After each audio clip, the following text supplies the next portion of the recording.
9 Signs of a Masculine Woman, Traits to Look For. Hello everyone. It's important not to be misled by a woman wearing an attractive dress, as she may still exhibit masculine traits. If she displays 3 or more specific characteristics, she could be considered a masculine woman. Today, we will explore these traits in reverse order, culminating in the most significant indicator of her masculinity. Let's start with the 9th trait. She tends to be bossy. This means she often instructs you on what to do and when to do it, even if she lacks any real authority in the situation. For instance, she might insist that her way is superior, and you might find yourself wishing for a thumbs up or thumbs down to express your feelings about it.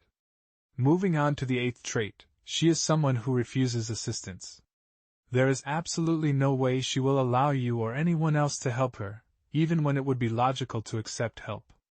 This stubbornness can lead to unnecessary stress or inconvenience. For example, she might prefer to risk injuring herself rather than allowing someone, particularly a man, to assist her in lifting a heavy object. Her go-to phrase? "No, I've got it." This reflects her strong sense of independence. Now let's discuss the 7th trait. She takes the initiative to ask you out. You might be thinking, "That's great." However, there are some nuances to consider. This woman is very straightforward. She will directly ask you out or suggest going home together without any subtlety. While this might seem appealing, it does come with a catch. If she is the one taking the lead from the outset, it means you may never have the opportunity to take charge in the relationship. Whether this is a positive or negative aspect is entirely up to you. Some men might appreciate this dynamic, while others may not. I know a woman who embodies this approach and has successfully attracted several boyfriends.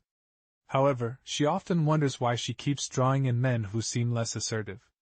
The answer is quite simple. Her dominant personality tends to attract more passive partners. If you allow a woman to take control from the very beginning, she is likely to maintain that control throughout the relationship, leaving you to follow her lead. Is that what you desire? Perhaps it is, or perhaps it isn't. In my experience, many men prefer women who drop subtle hints, such as suggesting, "We should hang out sometime." This isn't a direct invitation for a date, but it does signal that she is interested in spending more time together. She might even express confidence that she likes you or believes you might feel the same way. In some cases, she may even drop hints that if you were to ask her out, she would be receptive to the idea. I wouldn't say no to a bit of playful banter or a giggle, but if there's a green light and you still get to ask her out, it can actually strengthen the relationship. If you're aiming to be the dominant partner, this approach works well.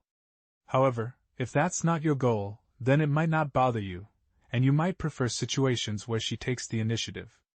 For the masculine woman, her approach is often very direct. She values equality, which is distinct from another concept I'll discuss later. Her idea of equality means she prefers to pay her own way, open her own doors, carry her own groceries, and even fix her own plumbing. If she never needs to rely on you, or chooses not to, you might struggle to demonstrate your reliability, eventually feeling unneeded. In a relationship, it's beneficial for both partners to feel somewhat needed by each other, not in an unhealthy way, but in a manner that underscores the reason for being together. Initially, you might enjoy this dynamic, but as the relationship progresses, every interaction could become a negotiation. Her favorite saying is, "Anything you can do, I can do for myself." This mindset can subtly undermine a man's traditional roles of providing and protecting, which might not be what you desire. Moving on to another trait, she literally wears pants in the family, meaning she avoids dresses or other traditionally feminine attire. Instead, her wardrobe consists of comfortable shoes, masculine blazers, or sweats.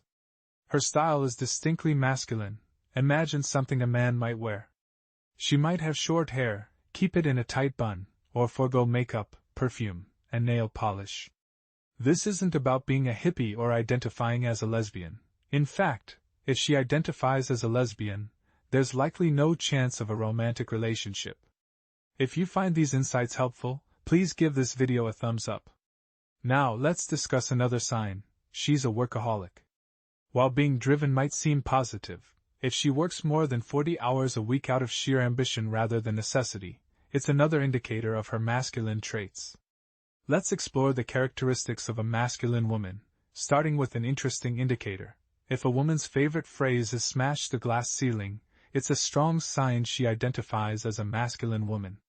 Before we dive into the final traits, I'd love to hear your stories if you've dated any of the women we've discussed so far. Feel free to share them in the comments below, but please keep them brief and to the point. Now, on to the next trait. She's a boss babe. This woman is likely a manager, director, or CEO of a company, roles that often require traditionally masculine traits. In fact, she might say that her favorite position is CEO if you asked her. The ability to plan, direct, lead, delegate, pursue, accomplish, and achieve in a timely manner are all qualities that help her excel in the business world. These are masculine qualities, and women in these positions often carry these traits into their personal lives. If her favorite expression is a finger snap or a finger roll, indicating a desire to sum up or hurry along, that's a good sign she's a masculine woman. Before I reveal the top trait that defines a masculine woman, can you guess what it is? I gave you a hint earlier in the video. Okay, here it is. She is a feminist, but not just any kind. She's a self-proclaimed Naomi Wolf book reading, Jordan Peterson hating, third wave flag waving, male emasculating, trigger happy Karen feminist. I apologize to any good Karens out there. Her favorite phrase is the patriarchy, so if you hear this term, you might want to proceed with caution. If you're interested in learning how to handle a dominant woman, I have a video on exactly that topic. Let me know in the comments if I've missed any traits, and feel free to help each other out. I'll see you in the next video.